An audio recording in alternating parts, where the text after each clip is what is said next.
but to take down competence. That's fundamentally like the underground motivation is to blur the line between competence and power, and then to make anyone who manifests any competence feel as if they're doing nothing but manifesting tyranny. And it's a terrible doctrine. And I've seen it really destroy people. I've seen it destroy people. So, in what context? Well, if you're punished every time you do anything forthright and courageous and noble by as a consequence of accusations of tyranny and oppression, then everything you do that's good is punished. And as Nietzsche pointed out, if you really want to punish someone, you punish them for their virtues, not for their faults. If you really want to hurt someone, if I punish you because you've done something wrong and you know you've done something wrong, you might not be happy about the punishment. Well, but at least it sets the scales right. I mean, that's Dostoevsky's theme in his great novel, Crime and Punishment, you know, where the murderer actually cries out to the heavens to be punished because it's the only way that he can reestablish his humanity.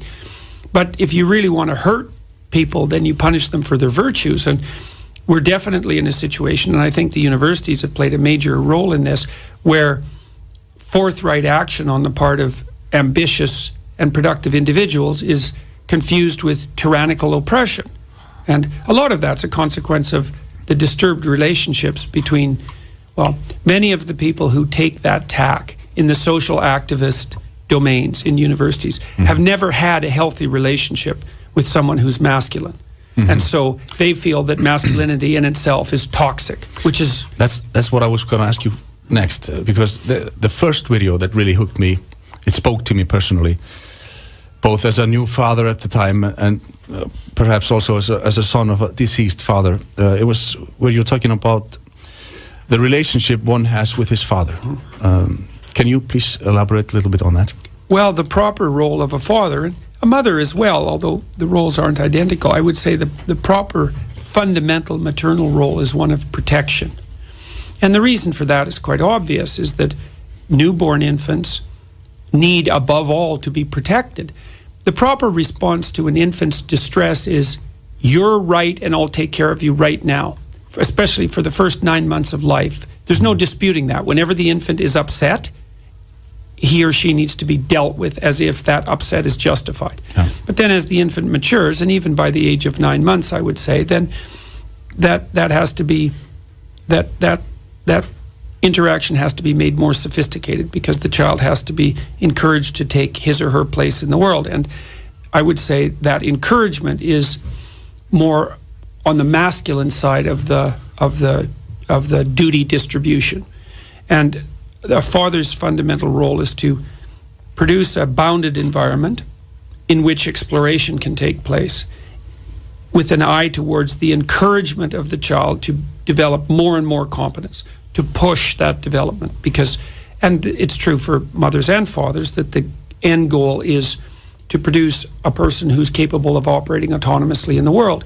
The father's role is to foster that sense of confident autonomy by encouraging the child to push his or her limits. And like that role can be played by mother or father. If it's a masculine role, it doesn't have to be played by a man, but it still tilts in that direction. And so, for example, fathers are much more likely to engage in rough and tumble play with their kids, which is very, very good for them, by the way, and absolutely necessary, and something to be completely encouraged. Rough and tumble play, yes. That is just fooling around, wrestling with them. Yeah, wrestling, physical play, because the kids learn, well, they learn all sorts of things. It's like they learn to dance. That's the best way of thinking about it, because a confident child understands the physics of play. And you can see this even in such simple things as going into a park where there's a lot of dogs.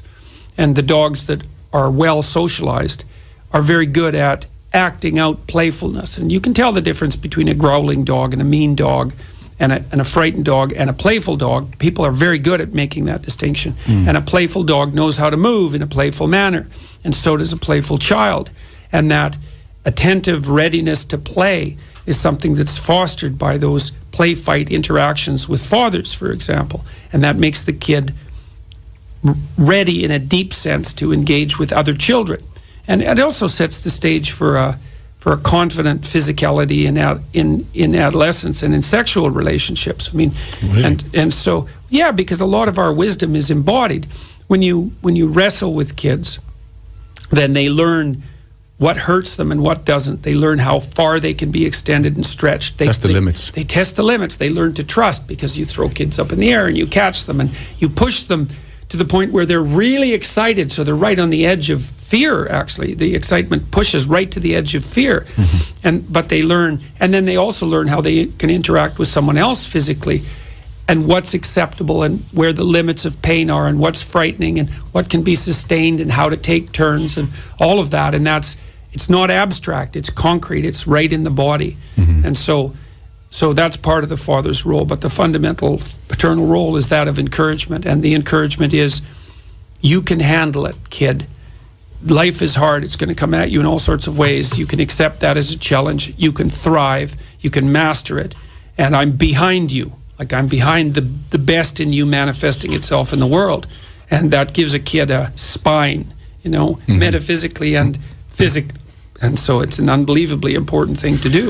And fatherlessness is a catastrophe. Yeah. Like, if you look at the epidemiological literature, the psychological literature, fatherlessness predicts all sorts of terrible outcomes. It's not good. And we've fallen into this idea in our society that fathers aren't necessary. It's like, and it's just a family that's run by a single mother is just as good in the broad sense as a family with two parents. And it's simply not true. All the evidence suggests, now that doesn't mean that there aren't single parents who are nobly raising their children, because there are. But in the aggregate, the two-parent family is a much better arrangement for children. You said that without the encouragement of the father, it's as if its spirit will be left outside the walls of civilization. Yes, well, It's pretty deep. that's exactly it. Is that the father's role is to note that the individual is capable of thriving in a difficult world, and to put that message forward, and to note that that's been the message of people who've been successful throughout history, and that each individual is capable of doing that, at least to some degree, and has no better bet. Has no better alternative.